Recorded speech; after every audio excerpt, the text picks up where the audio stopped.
Hello, my name is Nicholas Merritt, and I am a student in Indiana State University's Doctor of Athletic Training program. And today we will be discussing as a group different theories to system-level injury prevention. I'll let my colleagues introduce themselves, and then we'll get started. Hi, I'm Jamie Nicander.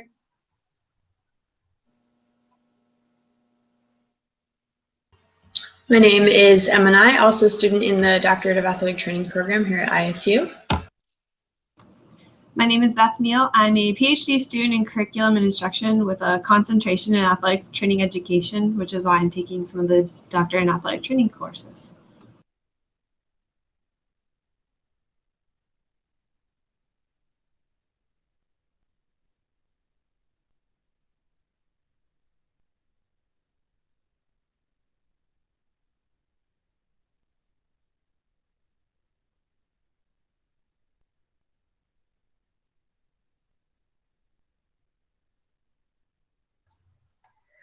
I think maybe we lost Rachel there for a second, but is anybody there?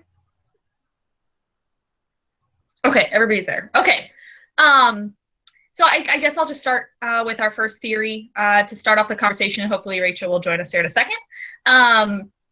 So the first thing we're going to talk about is the theory of reasoned action. So I'll just give a little premise. This theory is based around the fact that behavior is a function of intention, subjective norms, and attitudes. So intention being the motivation to achieve a particular goal. Subjective norms is really about the important people around them, the social influences, and then their attitudes are whether or not they deem the behavior important. So for this particular theory, beliefs about consequences are going to influence a particular behavior, as well as, like I said, the social environment. So does anybody have any thoughts kind of how to apply this to athletic training, or what they thought the good and bad things about this theory were?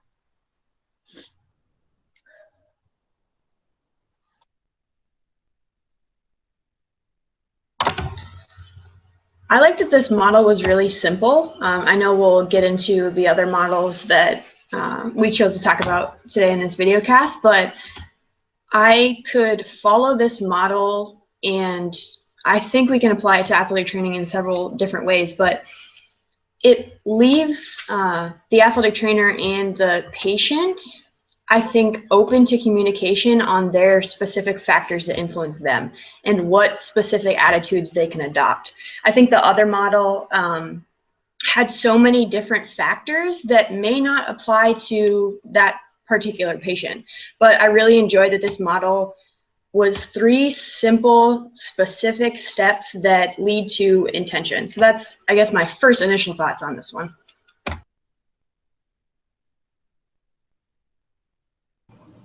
Yeah, what I like to like too is it talks about like the personalized behavior control, as you both said, that it gives the patient a lot of control, and it's really simple because most of our athletes don't want some high complicated process, but rather if we have an easier process where they feel like they're have some control in it, then I think they're going to be more adapt to following what we're asking of them.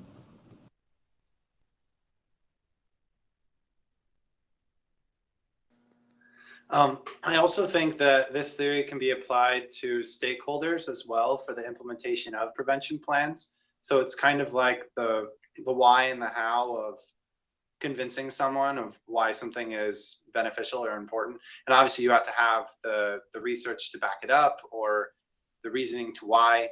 So that's kind of where the pieces that we kind of built up last week, like why would you do this certain thing, like define this specific injury, and how would you create your program, and then you can kind of use this theory of like why and how you would persuade someone to enact your actual goal and plan, specifically stakeholders, or in all truth, your patients.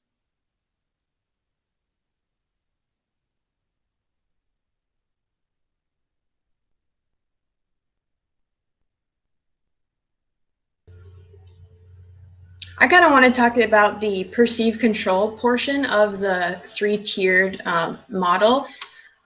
I'm trying to think of, I guess my first initial thought when I'm thinking about the patients I treat with the success or failure. So if they think they're going to succeed in something, they're going to adopt the right attitude, right? And if their social structure, which I think could be the rest of the team, thinks that they'll succeed or the goal is within their limits, then their intention will be positive and they'll do the behavior.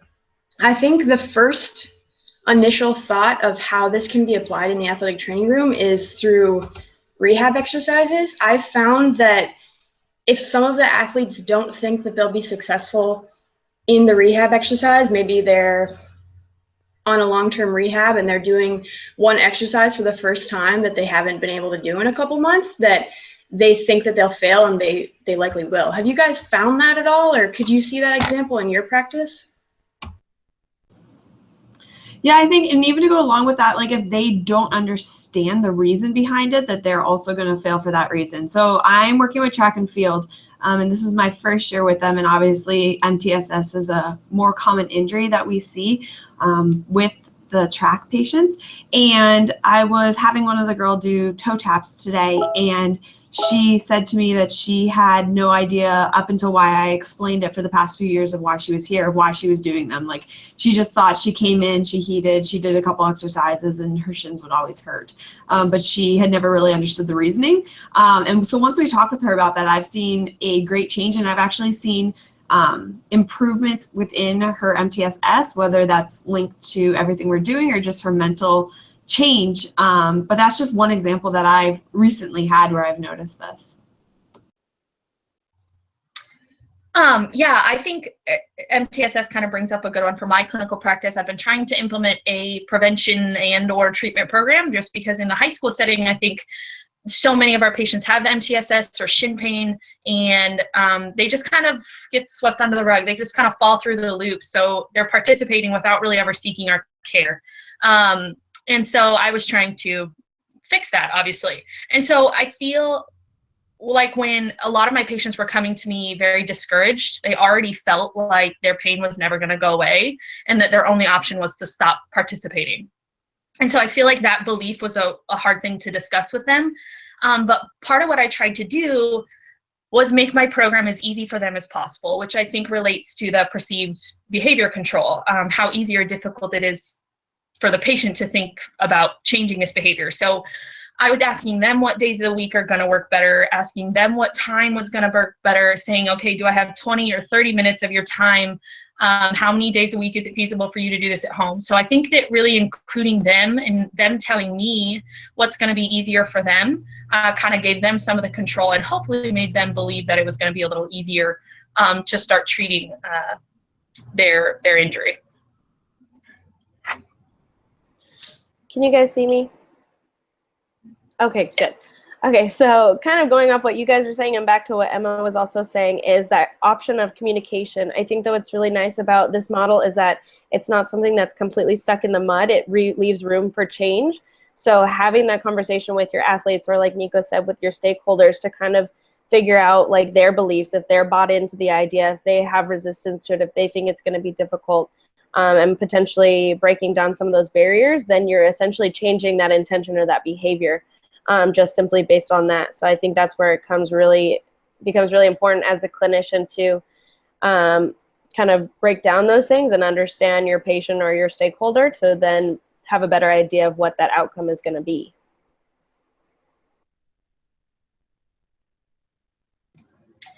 Another concept of these models, and I think throughout all of our reading this week, was attitude.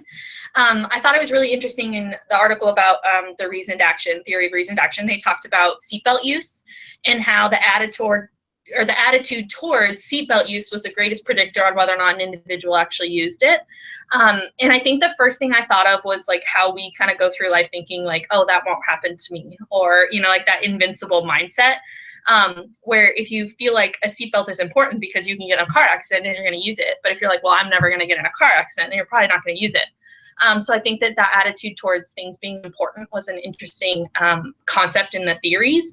And I think that that applies to injury and injury prevention a lot. I think a lot of our athletes can probably go through a sports season. You know, I have a lot of athletes tell me, well, I've never been injured before. Why am I getting injured now? And it can be a big source of frustration, I think. So I think a patient's perception on whether or not they can get injured as an individual is going to really impact their attitude towards adopting any type of prevention that we would want to do. So I think part of our job is educating them that they are at risk for whatever we're trying to target. I was just thinking one of the same thing, Jamie, with like attitude and how, you know, the whole persuasive aspect of like not only having them complete a prevention program, but like why it's important and why it's important to do, you know, kind of like you were saying, like they get hurt and they're like, oh, this never happened to me before. Like, I don't understand what's going on. It's kind of like if you want to go to the movies, but you don't have money. So that act of not having money influences your attitude to say, well, actually, I don't want to go to the movies. You know, but you want to go, but you tell yourself I can't because you don't have money, right? So it's like your attitude is influenced by your environment and how that affects you. And it kind of predicts what you're going to do based on what happens and how your attitude is towards the situation. Kind of like the seatbelt thing. You know, like if they felt like it wasn't going to work, they weren't going to do it. And it kind of gives that perspective of, all right, well, we have to kind of look at how the attitude of the patient is and not really change it. It's really hard to change someone's attitude, but give them a perspective, information, and the knowledge to understand, basically persuade them on why things would work. And you kind of have to have that background first in order for them to understand the reason why they're doing it. I think that's a great example, Nico, and I believe this article was the same that described the example of if a spouse wants you to perform a behavior or change your behavior, that'll increase motivation, which I think it can be applied to athletic training, not that we are all spouses, but we're colleagues. If all of us are documenting better and we decide we want to perform this behavior better, we want to do better at documenting, that would increase my motivation to be a part of that community and document better. So I think that, I guess, is the most key factor in the article that I took that can be applied to athletic training. Yeah, I'd agree. And kind of another spin-off of what I was thinking is kind of using the seatbelt idea. So if the athletes are just kind of like know that that's something that they're supposed to do, but those around them aren't doing it or they're not being encouraged by other people to do it, then their likelihood of maybe them wearing it is going to be less. But if we as the healthcare providers are encouraging them positively that, you know, this prevention is important, it has a reason behind it, maybe getting the teammates or a small group of people involved, I think that their attitudes and perceptions toward it will be better because we're going to be displaying a better attitude rather than if we're more passive and just like, oh yeah, just go do these things and just kind of, you know, don't give them the reasoning. And not that we need them to buy into everything, but if we show them the enthusiasm, it should kind of rub off to them.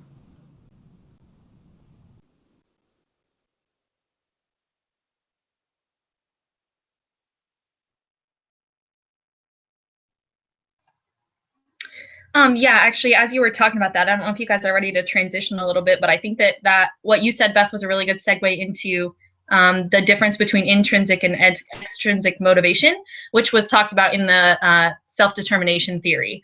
So kind of like you were saying, you have intrinsic motivation where you're engaging in behavior for its own sake. Like we wear seatbelts because we know we have to, not because we enjoy putting them on. You have extrinsic where you're doing it because it helps accomplish an actual goal. And then there's what they call a motivation, I think, where you have no motivation, no reasons whatsoever behind what you're doing. So I think that trying to get somebody to do prevention or rehab exercises because they're super fun and I do it for pleasure is probably unrealistic. But that, you know, integrated regulation was the word that they used. So being externally motivated to exercise because you know it's important to your health. So like you were saying, giving them some reason behind what they're doing that could be important to them can help us motivate them to do it, even if they don't just find it fun.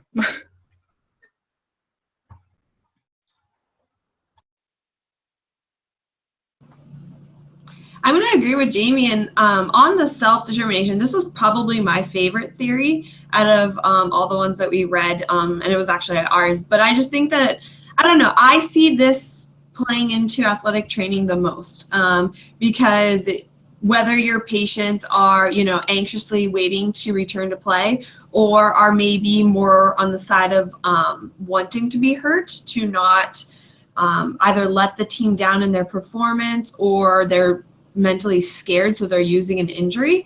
I think that the intrinsic like build of a person and their mindset is probably the most important thing that we'll see in any rehab or prevention. And that's just my thoughts. What do you guys think on that?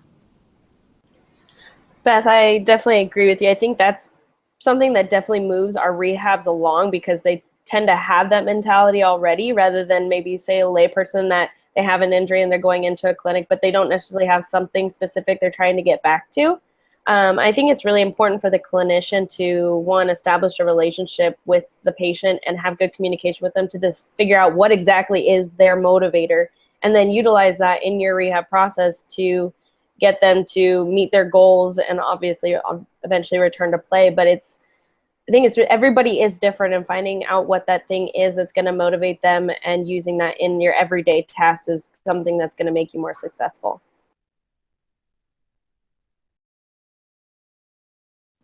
Kind of reading about this theory made me think of, and Rachel mentioned goals, it made me think of the class that Emma and I took, sports psychology. And this is really more related to social psychology, but like the intrinsic and extrinsic factors that motivate you to do something.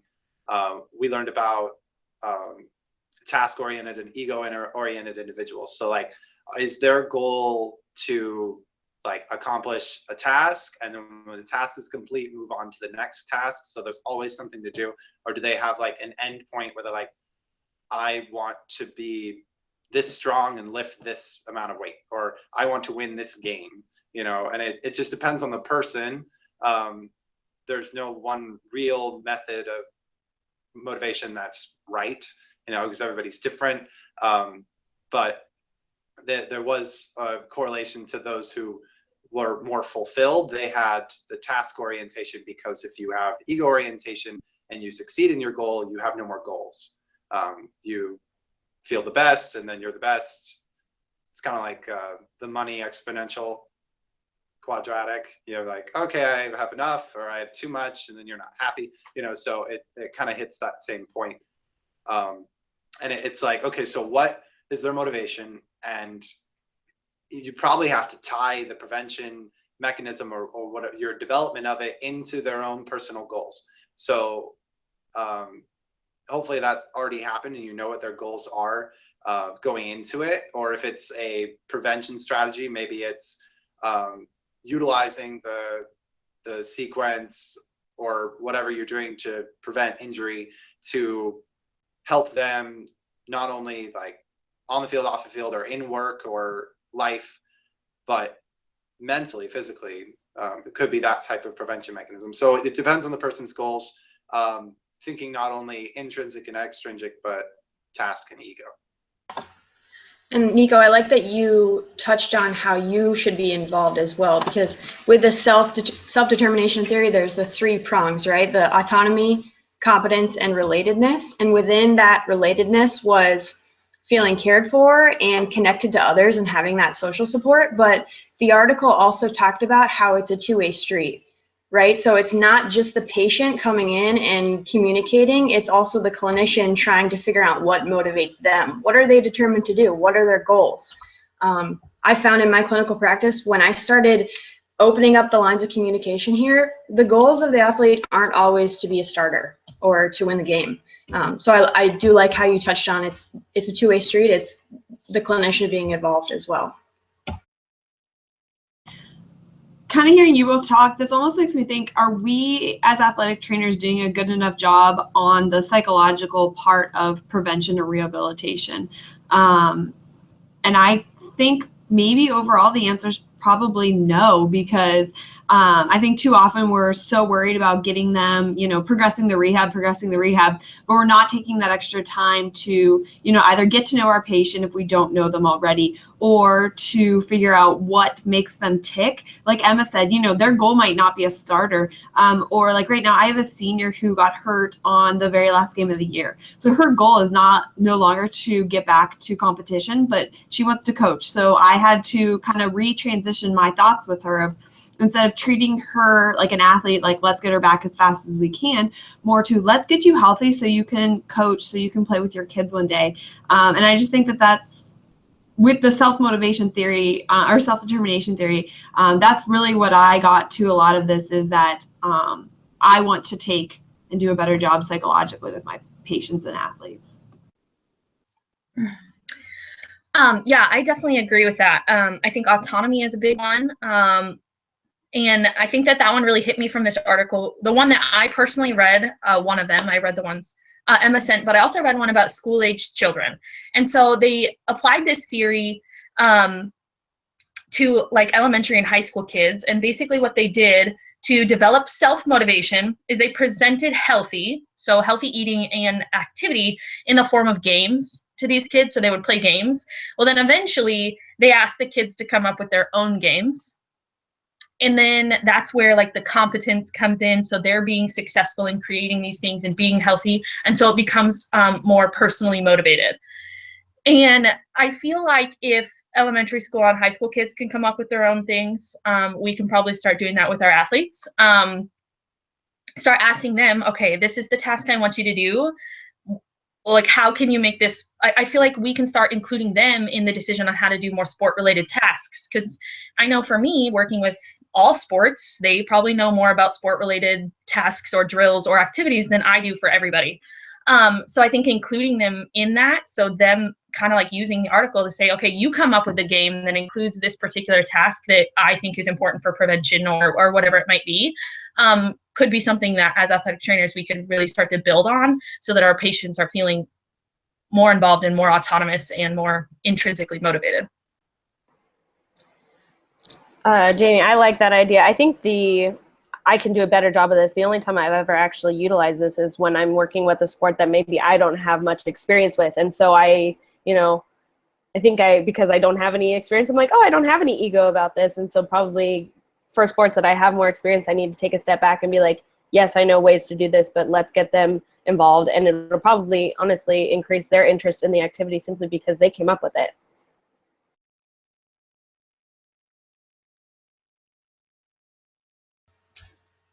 Yeah, I think the theme that I'm getting with both Jamie and Rachel is personal empowerment and informed decision making, which I think is a good segue to our last model, which was the causal pathway essentially between decreased health literacy and health outcomes. So what was your first thoughts on this model, and how could you sort of tie it into your clinical practice, or how are you right now?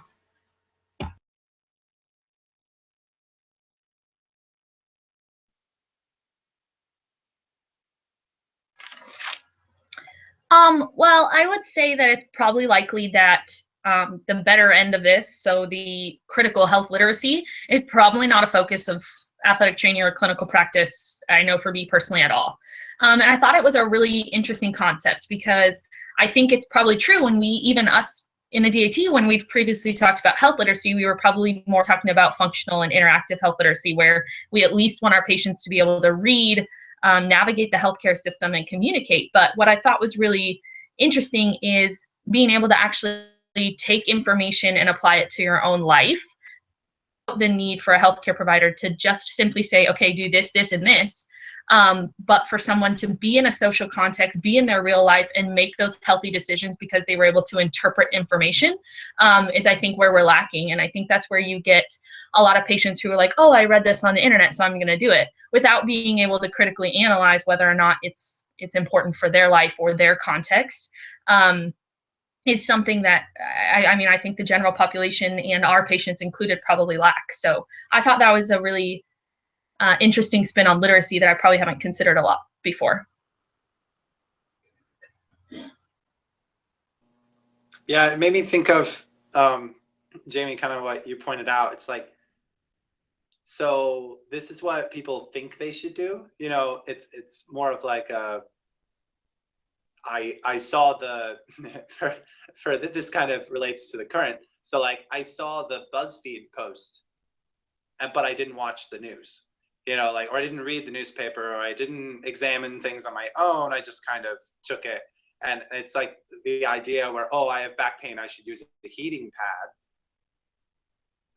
you know, like, or I have back pain, I should ice all the time, you know, like it makes me feel better. But really, is that the best thing? Is that the most efficient?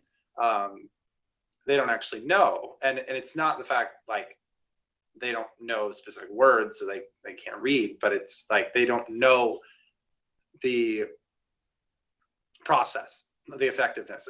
And some of those things aren't like you have to be told, you know, like Jamie said, like do these specific exercises or do these things, like stuff that we would know. It's something that, granted, as you know, everybody knows those things. Like I can relate to this summer, people taking too many meds, and it's like, oh my gosh, it drove me crazy, because it's like it says on the bottle, take this many, don't take this many, you know, like could cause ulcer, you know, and they're just like popping them in because they're supposed to make pain, get the pain away, you know. And it's like they obviously weren't told, hey, you could get sick from this, and they didn't understand why they felt bad because they were taking so many ibuprofen. They're just like, oh yeah, that's just like what I do. And it made me think, kind of like going through this, the idea of how communication for us is to, you know, educate not only our individual patients, but the population as much as we can. And I feel like that's also lacking, is education, general education of the public of, you know, like taking care of themselves, not just like eat healthy and, you know, exercise, but like how to manage things on your own so you can keep your health costs down. And I know one more note before I stop. I know I'm talking a lot, but it's kind of like when we do gen med stuff here at the university, if they knew how to take care of themselves, it would be so easy, you know, like they and they're like, oh, I have a cough, and like I have sore throat, runny nose, and you kind of look at them, they don't have a fever, they aren't dying, you know, and you're kind of like, all right, well, based on your symptoms, you should take this, do saltwater rinse, and sleep and eat food. And they're like, oh, okay. You know, it's like, well, yeah, you know, like just read the medicine and what do you feel is wrong with you, and treat it at that, and follow the box. Like you got to take it every 4 hours, you know, do as directed. And it makes me think, it's like, well, I don't know. For me, it seems like, okay, yeah, that's easy. But for someone who doesn't understand that the process could be that easy, they're like, oh, I'm sick, I have to go to the doctor and they have to tell me what to do. You know, then it kind of changes roles in terms of. And Nico, I think that lends to a huge limitation of this model, is because just because this athlete possesses the knowledge does not mean that they understand the knowledge. So I think a huge problem with me trying to conceptualize this is, okay, health literacy is a problem, right? And there's evidence to suggest that it leads to poor health outcomes. But there's no gold standard to measure it, and I can't give an athlete a reading and writing test. So what do you do in clinical practice to ensure that you're not only giving them the correct information, but measuring that they understand the information and following up? Does anybody have any thoughts? I'll just note that we ran into that same situation when we did a PBL last semester, a problem based learning with the patient who you had to educate. I don't know if everybody had the same one, but we had to educate them on their condition, and they couldn't read or write or understand, and we didn't know. So.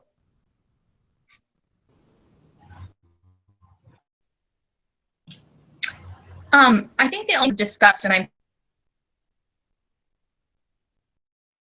pretty sure it was in articles, talkback or teach back mechanism. Writers, it's really a goal anymore. If you're educating a patient, communicate a patient, to simply time, say, okay, you understand, or can you repeat that meaning or your own language? And I think that that's where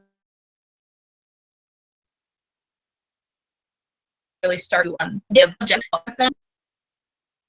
I know, I understand your limitation, Emma, because I think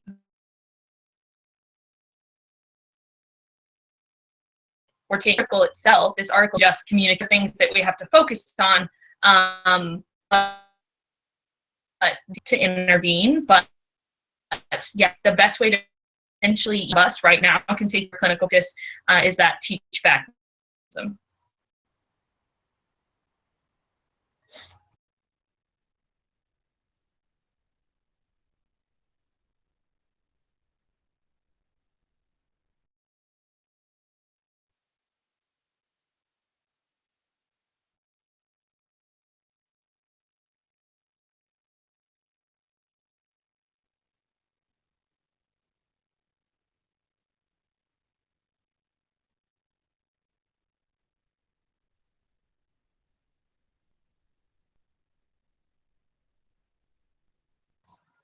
Does anybody else final thoughts on the health outcome model or this one?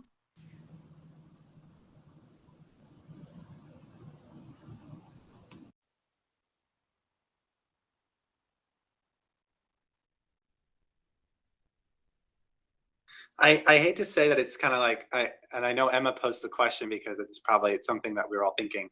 And I know she's run into the issue of trying to implement it herself in clinical practice. And I don't know if there's a way, trying to conceptualize it. Let's think about it outside of health literacy and think about it in life literacy, right? So, or just in school. How do you test a kid on how much they know if they can't take a test?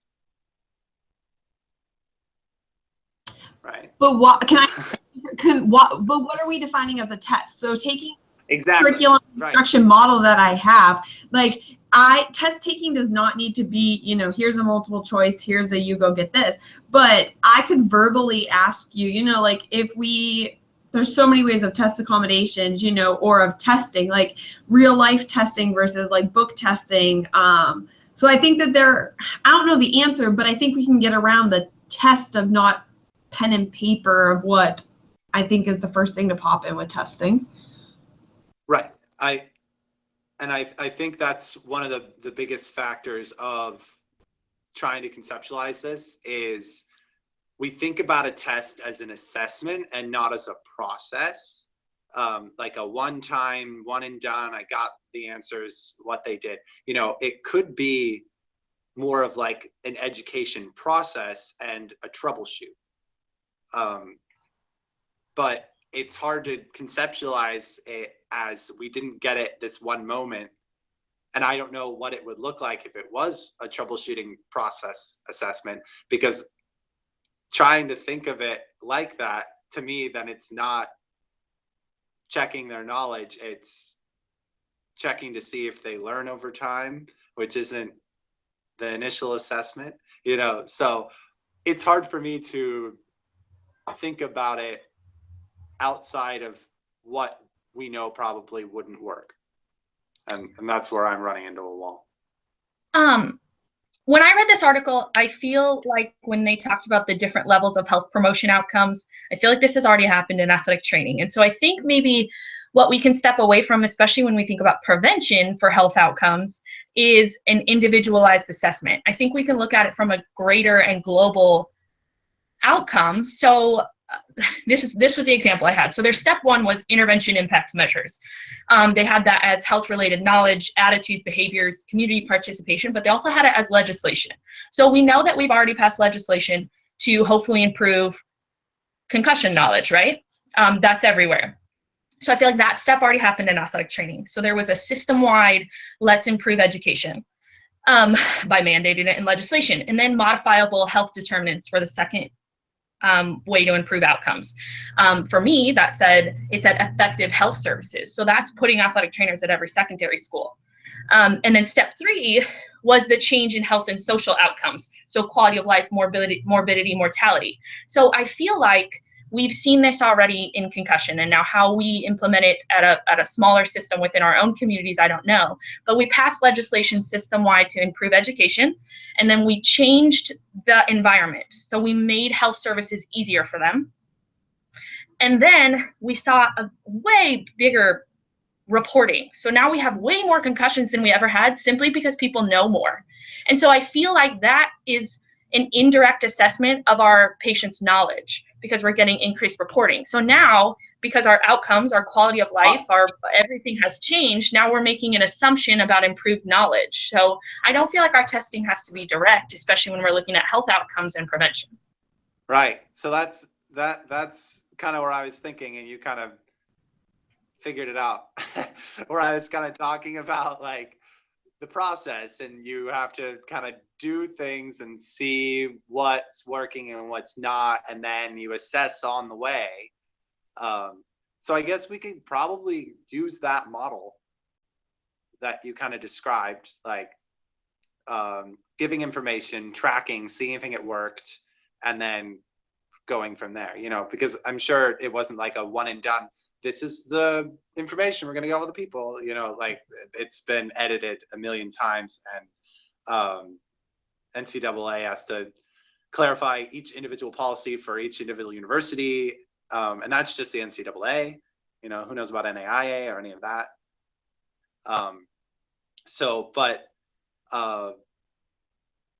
The fact is we would have to come up with a process type system like that for either individualized issues, which would be a lot, or kind of, and overarching, this is a way that we can provide information to the patients without them actually having to know much about it, but still relate it to their lives. So that way, if we can connect back to the others, to persuade them to utilize it because it's important to them intrinsically and extrinsically, because it relates specifically to them.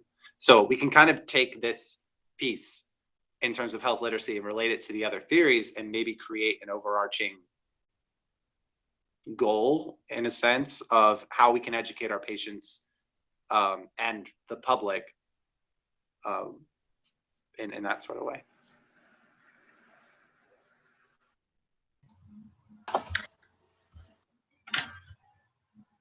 Oh, sorry, Emma. I was just going to say, I feel like there seems to be a theme with that, is like Emma said, and I did a lot of research on concussion reporting and concussion knowledge in high school athletes already. So we know that increased knowledge alone does not improve reporting. So I think the thing that we can take, if we're going to try to change knowledge within our patient population on any health behavior, is that you actually have to change the community, everyone around them, because we found that coaches' attitudes and beliefs, parents' attitudes, beliefs, all of those things impacted a patient's, even if they knew something, that impacted their ability to report it. And so I feel like personal and community empowerment. So if we're going to educate our patients, we need to educate our coaches. We need to educate the other healthcare professionals. So I feel like, just like all the other models talked about, those social interactions and the people that are important to them, we really have to understand the impact that teammates and coaches and everything have on a player's health behaviors, because I really think that's part of what's probably being lost in athletic training. Yeah, Jamie, I think you bring up a good point, and I was just going to mention that it's really easy to see right here how we can kind of bring it full circle with all three of the models, because if you look at the self-determination theory, right, the first one is autonomy, but then you look at the health outcomes model, and that is completely directly related to navigation skills and the self-efficacy that they talk about. And then you look at the competence part of the self-determination theory that can be applied to the verbal ability and the reasoning that the health outcome model looks at. And then finally, the relatedness, I think that lends to the participation in decision-making that you guys were talking about. So I think it's cool that we can relate all three of these pretty well.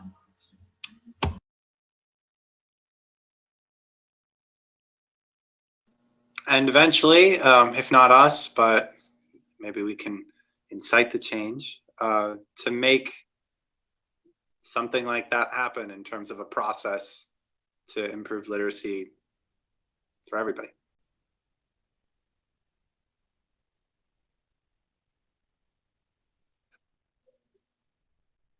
Well, I think we did a really good job discussing these three theories and the one that we brought. Does anybody have any closing thoughts? No? All right, great. Well, thanks for coming together, everyone, and talk to you later.